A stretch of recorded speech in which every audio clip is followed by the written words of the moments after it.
Samantala, magkasalungat ang opinyon nina Senators Amy Marcos at Sherwin Gatchalian sa panawagang suspendihin ang value-added tax o VAT kaugnay pa rin sa krisis ng langis.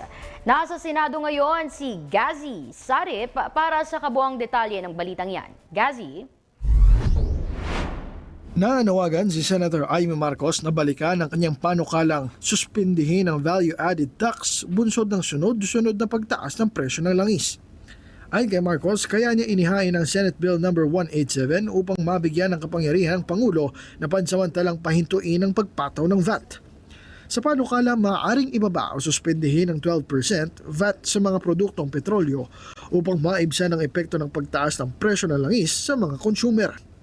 Anya, kung ipatutupad ang suspensyon ng VAT, makababawas ng 8 pesos and 43 centavos kada litro ng diesel, 6 pesos and 79 centavos kada litro ng gasolina. Sa kabila nito, inihayag naman ni Senator Win Gatchalian kamakailan na komplikado ang suspensyon ng VAT at hindi katulad ng excise tax.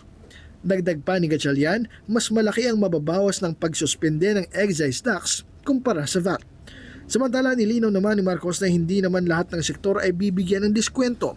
Tututok lamang sa mga maliliit na sektor na higit na apektado ng pagtaas ng presyo ng langis gaya ng mga tsuper at operator, magsasaka, mangingisda at iba pang maliliit na consumer nito.